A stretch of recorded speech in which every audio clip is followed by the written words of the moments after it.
Timnas Malaysia hingga kini belum memberi kepastian terkait undangan laga uji coba melawan Timnas Indonesia. Padahal, Lebanon dan Kuwait sudah lebih dulu memberikan konfirmasi kepada PSSI. Hal ini tentu menimbulkan tanda tanya besar, terutama mengingat rivalitas historis antara kedua negara yang selalu menyita perhatian publik sepak bola Asia Tenggara. Di balik ketidakpastian tersebut, ada beberapa alasan kuat mengapa Malaysia terkesan enggan meladeni undangan dari Indonesia. Pertama, Malaysia sedang memfokuskan diri untuk lolos ke putaran final Piala Asia 2027.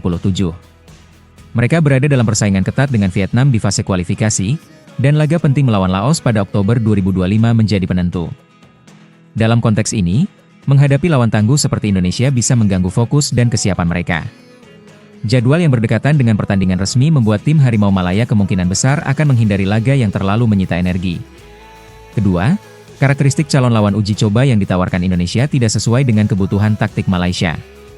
Timnas Indonesia berencana menggelar turnamen mini dengan Lebanon dan Kuwait, dua tim dengan gaya khas Timur Tengah yang bermain keras dan fisikal. Gaya permainan seperti ini berbeda dengan Laos, lawan utama Malaysia di kualifikasi.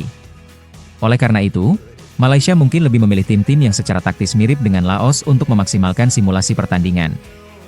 Ketiga, dari sisi kekuatan skuad, Timnas Indonesia saat ini sedang mengalami peningkatan signifikan berkat kedatangan pemain-pemain naturalisasi dan konsistensi di beberapa laga internasional. Dibandingkan dengan Malaysia, skuad Garuda dinilai lebih unggul secara kualitas individu maupun kolektif. Bagi Malaysia, menghadapi lawan yang secara level dianggap di atas bisa berisiko menurunkan moral, terutama jika hasilnya negatif jelang laga penting di kualifikasi resmi.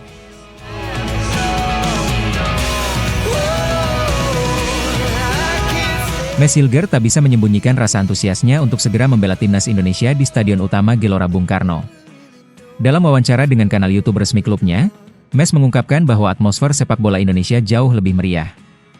Hingga kini, ia belum pernah bermain di SUGBK karena sempat mengalami cedera, meskipun sudah 3 kali tampil bersama skuad Garuda. Mes merasa penasaran untuk tampil di hadapan puluhan ribu supporter Indonesia yang terkenal militan dan fanatik. Pemain berusia 23 tahun itu mengungkapkan bahwa ia pernah menginap di Jakarta, namun belum sempat merasakan langsung gemuruh SUGBK sebagai pemain. Ia mengaku sangat menantikan momen itu, terlebih karena sudah mendengar banyak cerita tentang betapa luar biasanya dukungan publik Indonesia terhadap tim nasional. Ia menyebut atmosfer di stadion kandang Timnas Indonesia jauh lebih gila dibandingkan stadion-stadion di Eropa. Hal ini menjadi alasan kuat mengapa ia ingin segera menyelesaikan musim di Liga Belanda agar bisa fokus bersama Timnas Indonesia. Timnas Indonesia akan melakoni 2 pertandingan penting di putaran ketiga kualifikasi Piala Dunia 2026 zona Asia. Lawan pertama adalah Cina yang akan dijamu di SUGBK pada 5 Juni 2025, lalu bertandang ke Jepang pada 10 Juni. Bila Mes dipanggil untuk memperkuat Timnas di laga melawan Cina, Mes yakin pengalaman itu akan menjadi momen spesial dalam karirnya. Terlebih karena dukungan supporter Indonesia yang tak pernah setengah-setengah. Mes juga mengungkapkan bagaimana dirinya sudah mulai dikenal luas oleh publik Indonesia, khususnya di kawasan timur. Ia bahkan menyadari bahwa situasi itu membuatnya harus lebih berhati-hati saat berada di tengah masyarakat. Meski begitu, Mes mengapresiasi sikap para penggemar yang menurutnya sangat respek dan tidak agresif.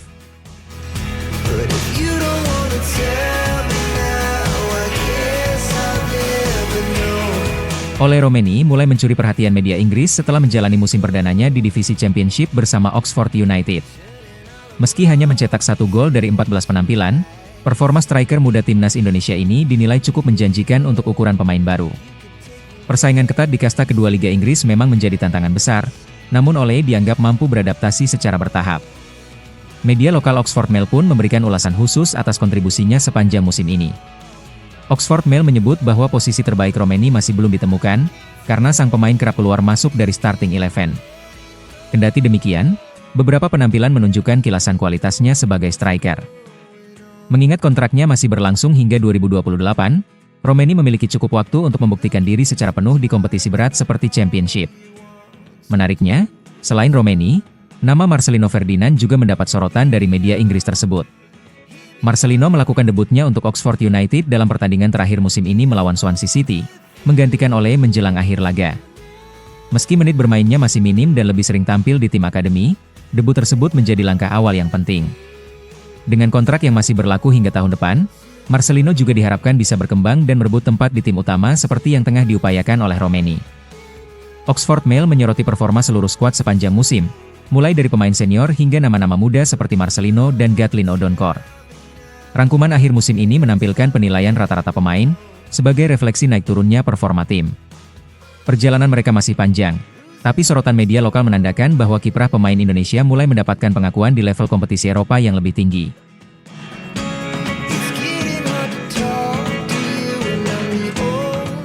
Menjelang FIFA Matchday September 2025, Timnas Indonesia tengah fokus menyusun agenda uji coba sebagai persiapan menghadapi kualifikasi Piala Dunia. Uji coba ini tidak bisa dilakukan sembarangan, Timnas membutuhkan lawan yang mampu memberikan tekanan cukup namun tetap realistis untuk dihadapi. Negara-negara dari kawasan Timur Tengah dinilai sangat cocok karena memiliki gaya permainan yang kuat secara fisik dan taktis, mirip dengan calon lawan di fase kualifikasi. Dari sekian banyak pilihan, 3 negara muncul sebagai kandidat utama yang ideal untuk menguji kesiapan Garuda.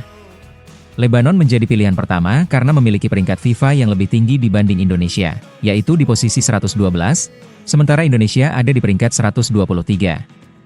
Selisih peringkat ini memberikan tantangan yang cukup adil tanpa membuat laga terasa timpang.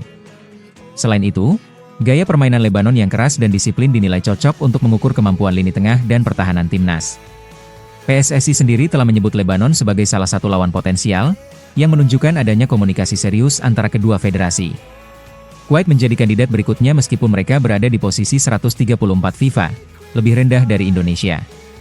Meski begitu, gaya bermain Kuwait yang penuh tenaga dan cepat seringkali membuat lawan kesulitan mengembangkan permainan.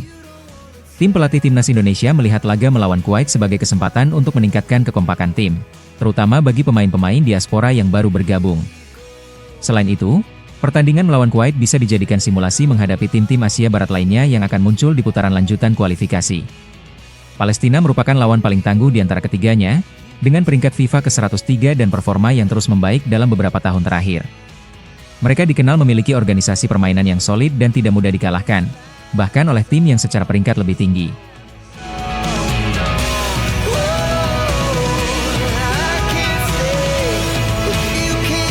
Debut Marcelino Ferdinand bersama Oxford United di divisi Championship Liga Inggris ternyata tidak hanya menarik perhatian media Indonesia, tetapi juga menjadi sorotan di Vietnam. Pemain muda berbakat Timnas Indonesia itu resmi mencatat sejarah sebagai pemain asli Indonesia pertama yang tampil di kasta kedua Liga Inggris. Ia masuk di menit ke-77 menggantikan kompatriotnya Ole Romeni dalam laga penutup musim Oxford United. Debut ini sekaligus menjadi momen bersejarah setelah perjuangan panjang Marcelino sejak bergabung pada Juni 2024. Media Vietnam dan Tri memberikan pujian tinggi atas pencapaian Marcelino. Mereka menyebut bahwa sang gelandang muda telah menorehkan tonggak sejarah dalam karir sepak bola Indonesia. Dalam artikelnya, Dantri menyoroti perjuangan Marcelino yang sempat dimainkan di ajang Piala FA sebelum akhirnya mendapat kesempatan bermain di Liga. Pemberitaan ini disambut antusias, bahkan membanggakan bagi publik Indonesia yang terus memantau perkembangan para pemainnya di luar negeri. Namun sayangnya, tak semua pihak memberi apresiasi positif. Di balik pujian media Vietnam, muncul komentar nyinyir dari sejumlah netizen Vietnam yang meremehkan pencapaian Marcelino. Salah satunya menyebut debut tersebut terjadi hanya karena pemilik Oxford United adalah orang Indonesia.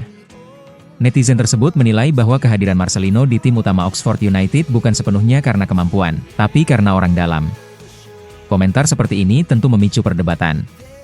Di satu sisi, peran pemilik klub memang bisa memberikan peluang, tapi performa di lapangan tetap menjadi penentu utama. Marcelino sudah berjuang sejak lama untuk mendapatkan kepercayaan dari pelatih Oxford. Tudingan sini semacam ini sebenarnya lebih mencerminkan kecemburuan, terutama ketika netizen Vietnam membandingkan bahwa hal serupa bisa terjadi jika bos asal Vietnam membeli klub Liga Inggris.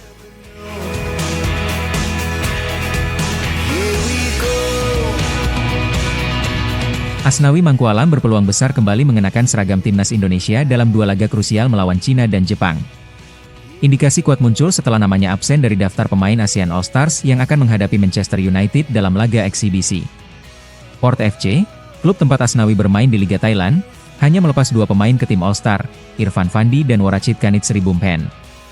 Absennya Asnawi dalam ajang bergengsi itu justru memunculkan spekulasi bahwa ia tengah disiapkan untuk kepentingan yang lebih penting, memperkuat Timnas Indonesia. Sinyal positif ini juga sejalan dengan jadwal pemusatan latihan Timnas Indonesia yang akan dimulai pada 26 Mei 2025 di Bali. Muncul dugaan kuat bahwa Patrick Kluivert telah memasukkan nama Asnawi dalam daftar pemain yang akan dipanggil. Hal ini cukup mengejutkan mengingat sang bek kanan belum kembali membela Timnas sejak gelaran Piala AFF 2024. Namun dengan jadwal yang semakin padat dan kebutuhan akan pemain berpengalaman, kehadiran Asnawi akan menjadi nilai tambah penting di skuad Garuda. Ia juga dikenal memiliki semangat juang tinggi serta kepemimpinan yang bisa berdampak positif di ruang ganti. Penampilan Asnawi bersama Port FC juga tidak bisa dianggap remeh. Sepanjang musim ini, ia tampil konsisten dan disiplin di sektor pertahanan kanan. Statistik yang stabil dan kontribusinya dalam membantu serangan menjadi bukti bahwa ia belum habis dan layak diberi kepercayaan. Patrick Kluivert diyakini mempertimbangkan performa klub sebagai indikator utama dalam seleksi pemain, dan dalam hal ini, Asnawi mencentang banyak kotak penting. Apalagi dengan usianya yang masih 28 tahun, ia berada dalam fase matang sebagai pesepak bola profesional. Situasi ini menjadi semakin relevan dengan kondisi Kevin Dix yang masih diragukan akibat cedera. Bek naturalisasi tersebut belum pulih sepenuhnya dan dikhawatirkan tidak akan fit tepat waktu.